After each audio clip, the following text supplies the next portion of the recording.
আমরা ছাত্র জনতার স্বপ্নের বাংলাদেশ গড়তে চাই, সিলেটে জামাতের আমির ডক্টর শফিকুর রহমান।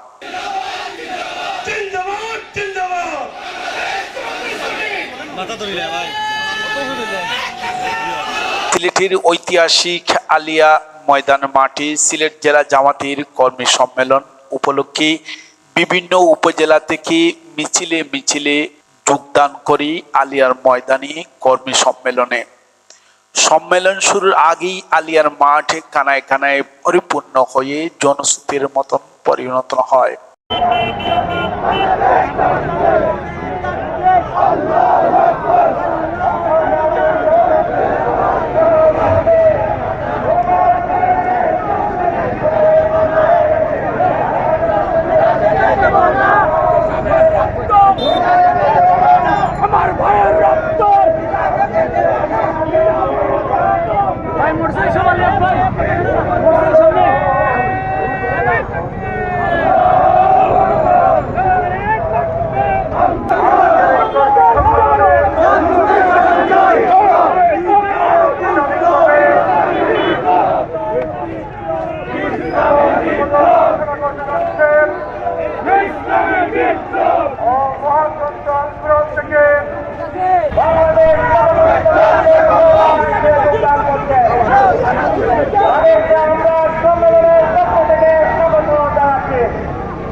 সম্মেলনের দীর্ঘ 16 বছর পর শুক্রবার 13 ডিসেম্বর সকালে সিলেট ঐতিহাসিক আলিয়া মাদ্রাসা ময়দানে সিলেট জেলা জামাতের কর্মী সম্মেলনে প্রধান অতিথি হিসাবে বক্তব্য রাখেন বাংলাদেশ জামাত ইসলামীর আমির ডক্টর শফিকুর রহমান।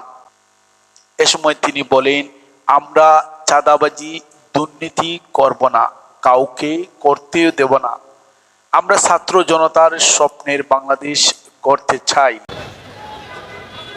দেশ থেকে করছে, বিদেশ থেকে করছে, দেশের মর্যাদা ক্ষুণ্ণ করার জন্য মিথ্যা গল্প সাজিয়ে বিদেশি বন্ধুদেরকে তারা বিভ্রান্ত করার চেষ্টা করছে। অবশ্য পদে পদে তাদের সমস্ত ষড়যন্ত্র শয়তানি ধরে পড়ে যাচ্ছে।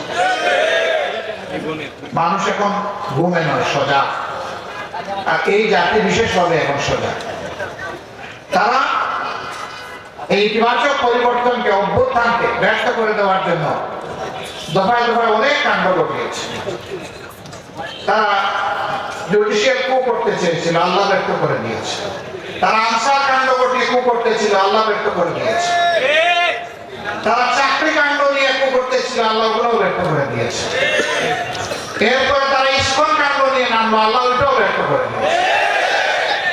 শেষমেশ ইসকনের লোকেরা নির্দয় ভাবে একজন আইনজীবীকে খুন করলো প্রকাশ্য দিবালোকে, ত্রিপলা দিয়ে কুপিয়ে কুপিয়ে।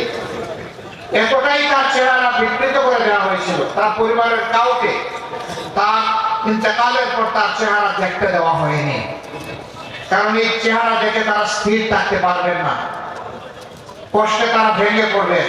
এমনকি এর চাইতেও বড় কোনো অ্যাক্সিডেন্ট তার হয়ে যেতে পারে।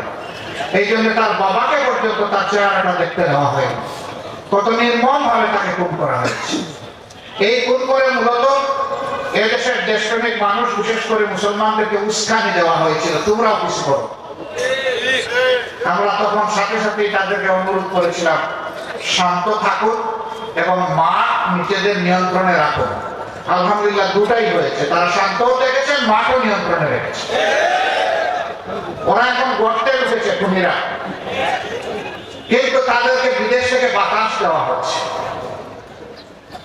আমরা ধন্যবাদ জানাই এই দেশের বিশেষ করে হিন্দু ধর্মাবলম্বী ভাইদের, তারা তাদের বিবেকের জায়গা থেকে প্রতিবাদ করে বলছে আমরা শান্তিতে আছি, তোমরা আমাদের শান্তির উপর আঘাত দিও না, আমাদেরকে শান্তিতে থাকতে দাও। ভারতকে তারা বলেছে আমাদেরকে দিয়ে আর খেলো না, বহু খেলা তোমরা খেলেছো, এখন তোমরা শান্ত হোক। আমরা এই দেশে ধর্ম বর্ণ নির্বিশেষে ভালো আছি, ভালো থাকতে চাই। আমরা তাদেরকে অভিনন্দন জানাই। এর আগে কোনোদিন তারা এরকম প্রতিবাদ করেননি, এবার তারা করেছেন। তার কারণ হলো তাদেরও আল্লাহ বিবেক দিয়েছেন, তারা দেখেছে 5 তারিখের পরিবর্তনের পর দায়িত্বশীল দেশপ্রেমিক সংগঠন বাংলাদেশ জামাত ইসলামী, ইসলামী ছাত্র শিবির, শ্রমিক কল্যাণ ফেডারেশন, স্কুল কলেজ মাদ্রাসার শিক্ষক ছাত্ররা, অন্যান্য বিরোধী দলের লোকেরা, তখন যারা বিরোধী দলে ছিলেন তারা সকলে এসে বিভিন্ন ধর্মের যে সমস্ত প্রতিষ্ঠান আছে সেগুলাকে পাহারা দিচ্ছে, তাদেরকে নিয়ে আশ্বাস দিচ্ছে, সাহস দিচ্ছে যে আমরা মিলেমিশে সকলেই বাংলাদেশের নাগরিক। আমরা মর্যাদার সাথে, শান্তিপূর্ণ ভাবে, সৌহার্দ্যের সাথে, সম্প্রীতির সাথে আমরা এখানে বসবাস করব, আপনাদেরকে কোনো চিন্তা করতে হবে না। সিলেট জেলা জামাতের আমির মাওলানা হাবিব রহমানের সভাপতিত্বে জেলা জামাতের সেক্রেটারি জয়নাল আবদিনের, সহকারী সেক্রেটারি নুরুল ইসলাম ও মাওলানা মাসুক আহমদের যৌথ পরিচালনায় সম্মেলনে বিশেষ অতিথি হিসাবে আরো বক্তব্য রাখেন জামাতের কেন্দ্রীয় সহকারী সেক্রেটারি জেনারেল অ্যাডভোকেট এহসান মাহমুদ জুবায়ের, কেন্দ্রীয় নির্বাহী পরিষদের সদস্য ও ঢাকা মহানগর উত্তরের আমির মোহাম্মদ সেলিমউদ্দিন, কেন্দ্রীয় কর্ম পরিষদের সদস্য অধ্যাপক ফজলুর রহমান, কেন্দ্রীয় কর্ম পরিষদের সদস্য ও সিলেট মহানগর জামাতের আমির মোহাম্মদ ফখরুল ইসলাম সহ বিভিন্ন নেতৃবৃন্দ।